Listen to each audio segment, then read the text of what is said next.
Hi guys, welcome back to my channel. So what I'm gonna do is I'm gonna show you guys the products that I use the most out of, well, art products. I'm gonna start with pencils. That seems like a pretty good thing to start with. So for pencils, I use mechanical pencils, mainly because I feel like they are better for the environment, and like I know they're plastic or metal, but they will last me my lifetime. These are the two that I'm using right now. One is the Pilot Color Eno. It has a colored lead, and it also has the eraser on the one side, and the eraser is half decent. Mind you, I've only ever used it with this lead, which is pretty light and erases very easily. The other one I have is this Staedtler mechanical pencil, and I really like it because when you go to change the lead inside of it, you can change what kind of lead you have in there. So right now I think I just have the HB, so I'm just leaving it at that. And it also has a very tiny eraser, which I'm pretty sure is also half decent. Yeah, it's a decent eraser. And then to refill, I think you just have to pull the eraser out. Oh yeah, there you go. And then the lead is in there, and then you also have this little tool, I think, that you can use if the lead gets stuck or something like that. So yeah, that's that. And then I guess I should show you this. It's the size 0.5. And then this one, I'll show you guys what this looks like. So it's pretty good for sketching, especially if you're doing comics. It's amazing. It's really like soft lead, so it erases nicely, and it's just, I don't know, it works really well for me. I'll show you how nicely it erases. It smudges too, like it comes off pretty easily, unless you're pressing crazy hard. So yeah, those are the two pencils I use, and this is the kneaded eraser that I use. I think it's just a regular Staedtler eraser. And if you guys have never seen this before, it is called a kneaded eraser, and it's pretty amazing. To clean it, you just knead it like this, and it becomes clean and fancy, but I'm pretty sure a lot of you guys already know about that, so we'll skip on to the next thing. Sometimes I will use Prismacolor pencil crayons, but it's very rare, and the Prismacolor pencil crayons that I use are these guys. This is my set. I don't use them a whole lot. I don't think color pencils are really my thing, but I do use them to outline things sometimes. But usually what I'll use is the Prismacolor col-erase. If you go to Juicy Ink on YouTube here, she uses these with her Copic markers, and it turns out amazing, and I've tried it and it's pretty fun and awesome. This color is rose, and it has an eraser at the end here. I'm pretty sure the eraser sucks though. Yeah, the eraser sucks. But using the kneaded eraser is fine. So yeah, don't use the eraser on these, they're horrible.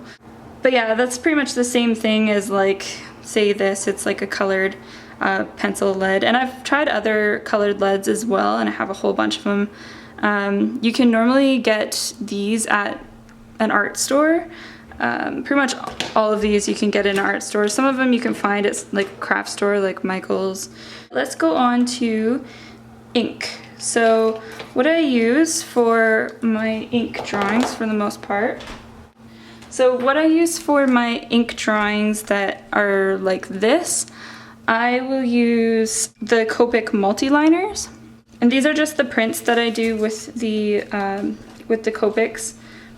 But they're pretty awesome. Before I was using micron pens, and I found that they weren't exactly what I was looking for. They weren't dark enough, and also I went through them so quickly. So with the Copic multi-liners, I can actually get a really dark line, and they have so many different sizes, and also they are refillable. So I think you just take this off to refill it. Yeah, so there's the cartridge. That's what I do all of my like small line work with.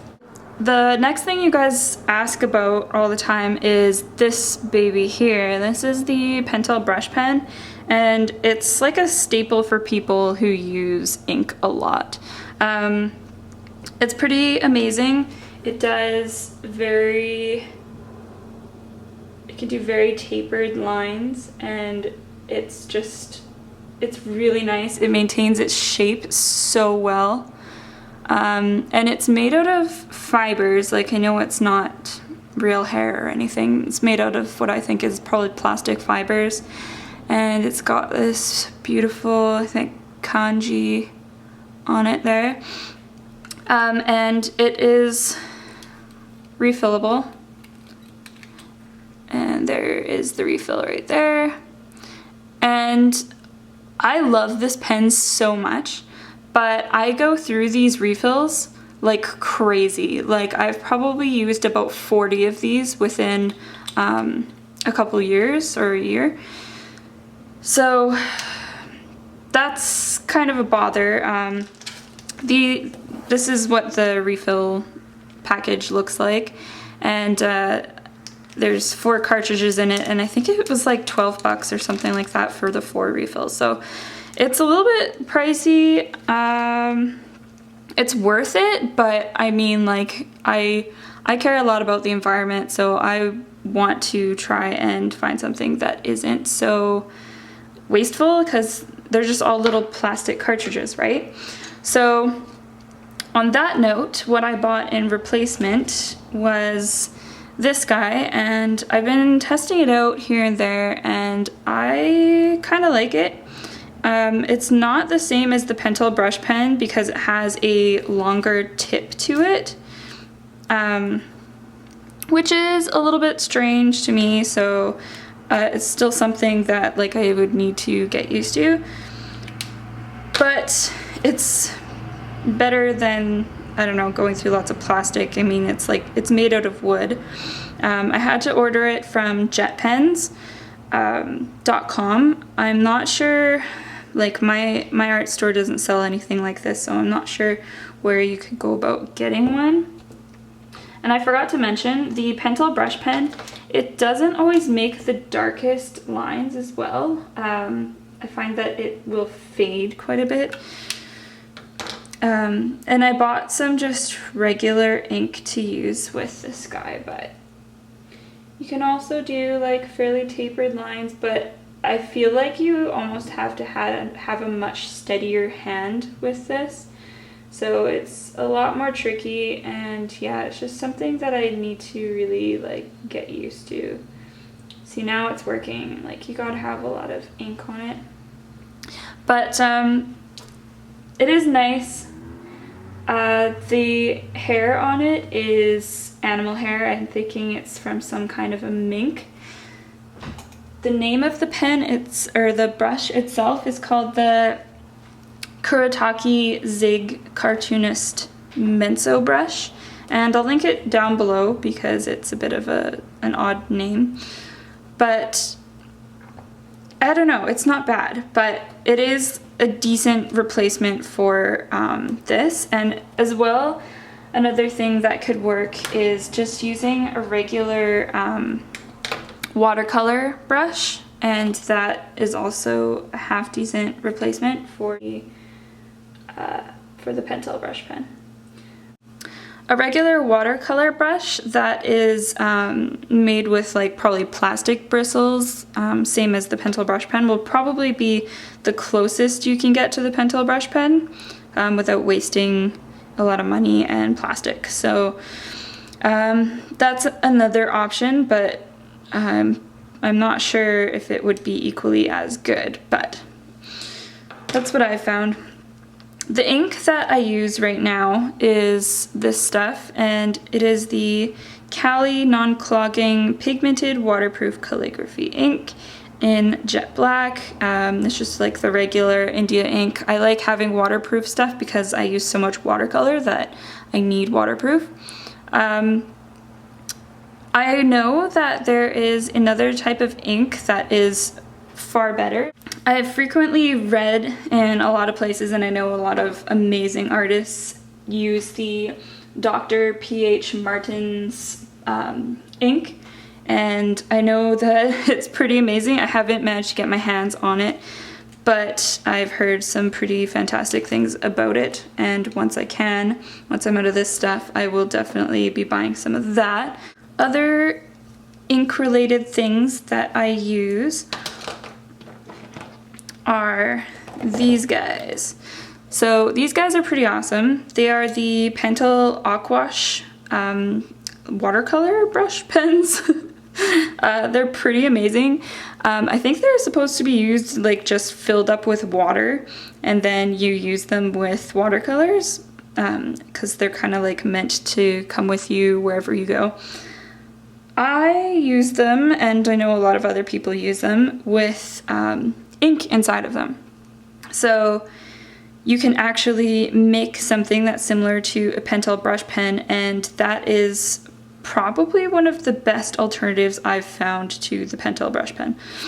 I will put a link down below to Jellybee's channel, and if you go to her channel, you will find an awesome review about all sorts of different brush pens that are amazing, and you'll get to see these at work in that video as well. But what I did with these is I put these inks in them. They're just the pretty cheap inks. They're diamine or diamine fountain pen ink. They are certainly not watercolor proof. Like they're not waterproof.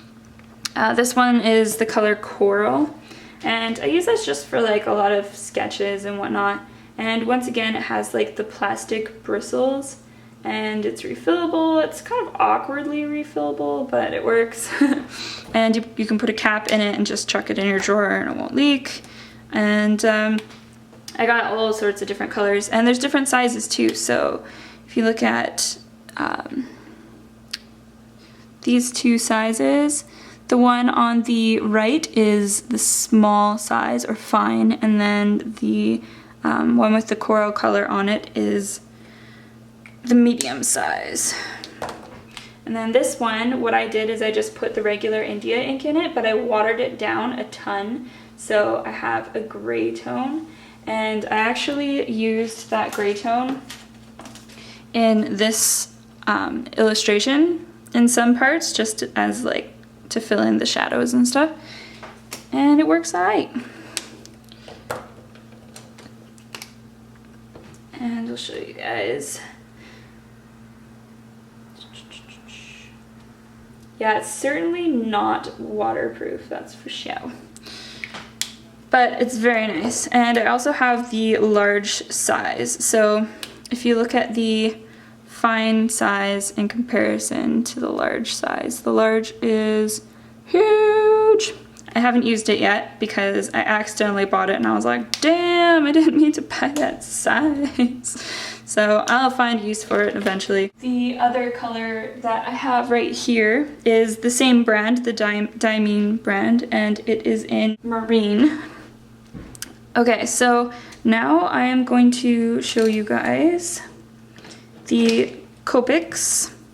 I use Copics on occasion. I don't use them a lot because they're just so expensive to me.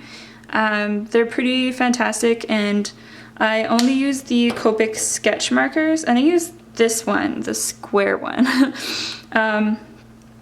So I use those two, and I pretty much only own pastel colors and gray tones and a red one and black. And the only refill I have so far is black. So I don't use Copics a lot, but I certainly do love them.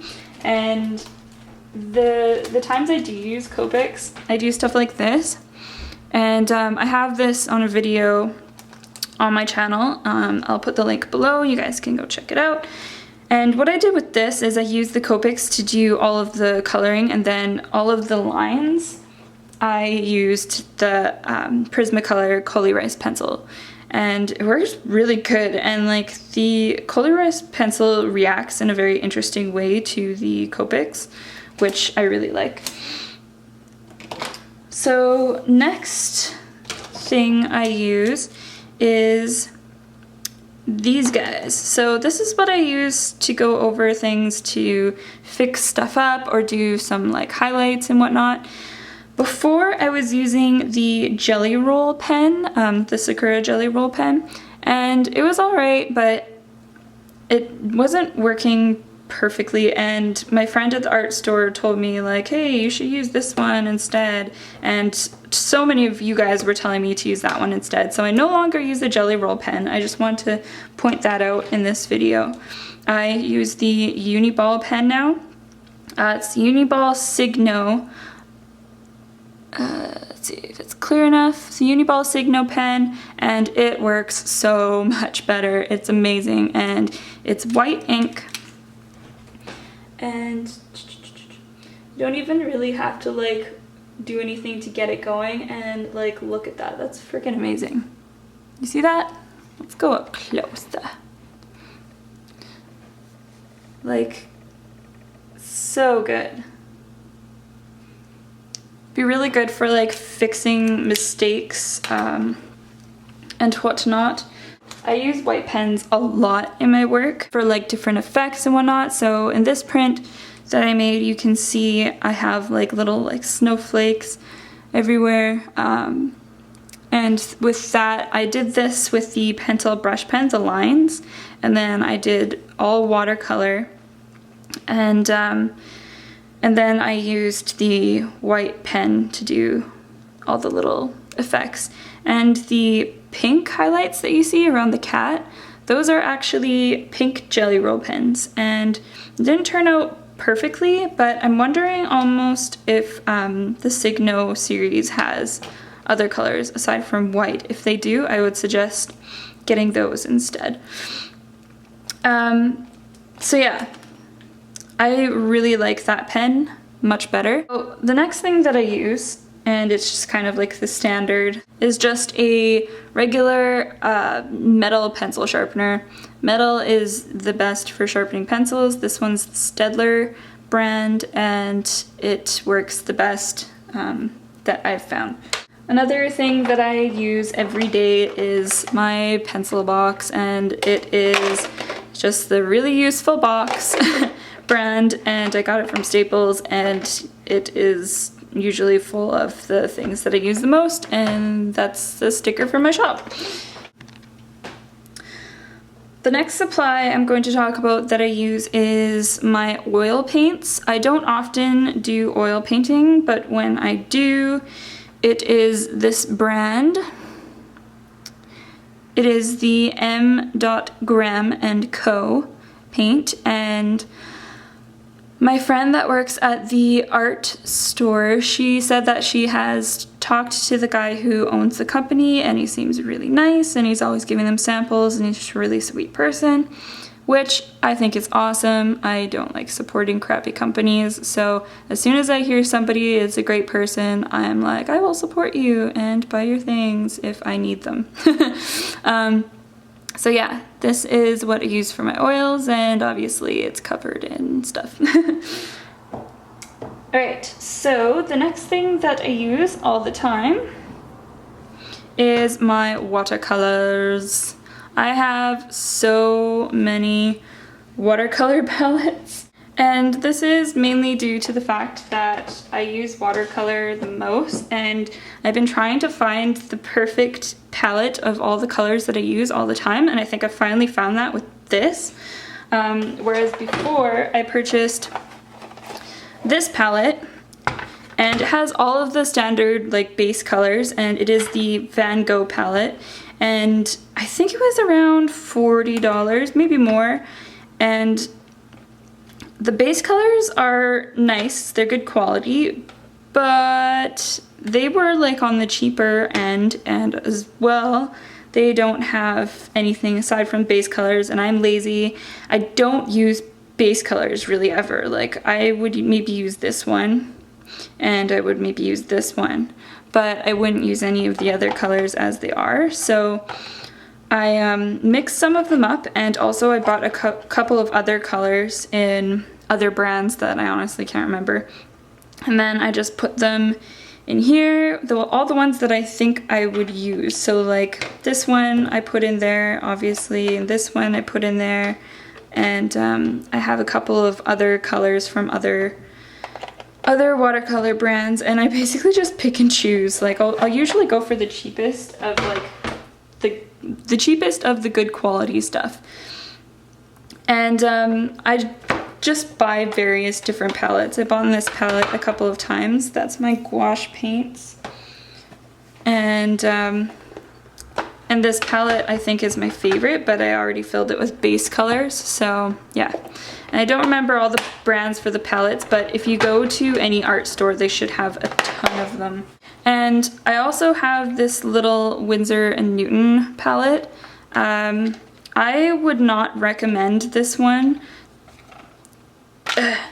It's a little set inside. I wouldn't recommend it just because it's kind of difficult to open and it's really frustrating. You like take it apart and all these little things come out of it, but it's just kind of a pain in the ass. And all of these are individually packaged, and you have to pop them out, take off the packaging, and I don't know, it's just really a crap design. So I don't suggest buying this if you guys are in the store. I just thought I'd point that out. Okay, so the next thing I use all the time is mason jars. I keep all of my like pesto jars and pasta jars. I use them for like my drinking glasses. I don't have a proper drinking glass except for mugs. And I use them for all my watercolor paint stuff, and I'll keep the lids so that any oil painting oils and stuff I can keep kind of sealed because that shite is toxic. Next up, I would like to talk about this tape. So it is drafting tape, it says so in there. I got this from the art store and it is fantastic. So what I use it for is my watercolors usually. I use it so that my watercolor paper will stay in one place. I will tape it all around the edges. Or I will use it to make a border, so I'll tape it a little ways in, and that way I'll do my painting, and then I'll peel it off and it'll have this nice clear border. Sometimes it's not so clear, but you can always go over it with the Uniball pen and it's all good. But I also use it to make cool shapes like this. And it doesn't always work out, like there's some spillage there and other places, and I try to fix it up with my pen. It doesn't always work really good, so you gotta make sure it's sealed nicely.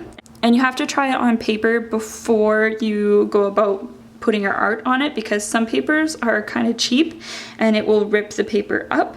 So I definitely suggest this stuff if you do lots of watercolor or even just like ink. You can, you know, do your ink work without worrying about going over a line if you're trying to get like a border.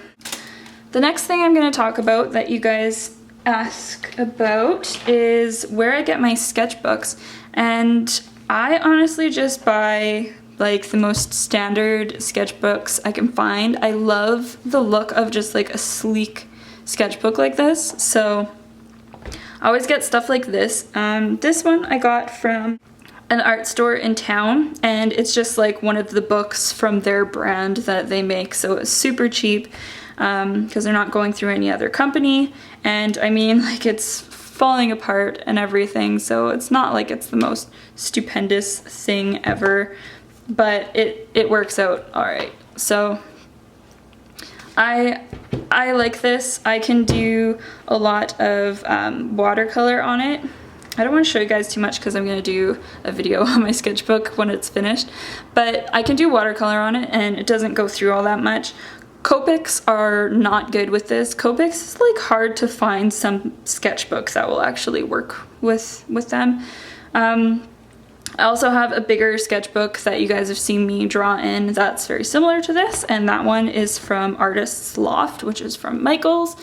and it is just basically one of their base cheap brands, and it's the same, exact same paper, just bigger, and the cover isn't smooth like this, it's more of like a fiber, you know? Okay, so the next thing I would like to talk about, let's get Canadian up in here, is my watercolor brushes.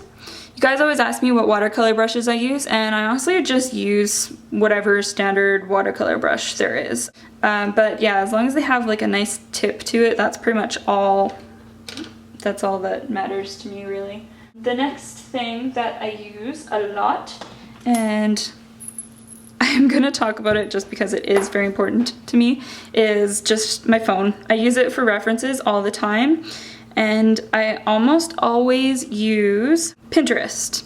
I know it's kind of like, I don't know, like a lot of people who are getting married will use it for ideas for their weddings, or like moms will use it for crochet ideas, but I use it for a lot of other awesome things like art tutorials and I don't know, just pose references.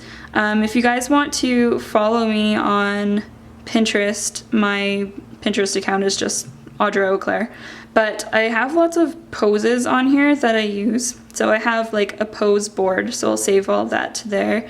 I have a hands and feet board, so I save just like tons of hands and feet pictures for reference. And it's amazing, like there's so many awesome things on here, and it's a good way for me to kind of organize everything I have, because I certainly as hell do not want to put all of this on my computer. So I like having this. It's pretty nice. I like it. And I think it's a fairly important tool for me. Next thing I would like to talk about is my Cintiq. Digitally, that is what I use. Let's see if I can pull it over here. So this is it. This is my Cintiq.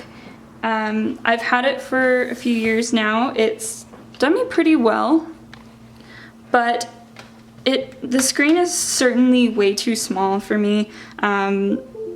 It's the 12-inch WX, which they don't sell anymore.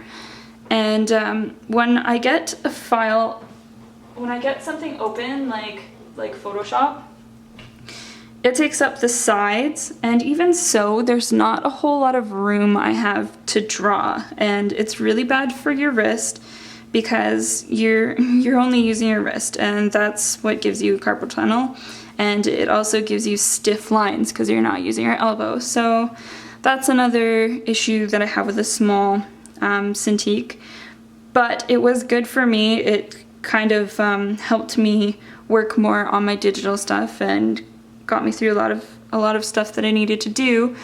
But if you are wanting to start doing digital work, I suggest starting with a Wacom or Wacom Bamboo instead, or one of the starter ones, and going with that.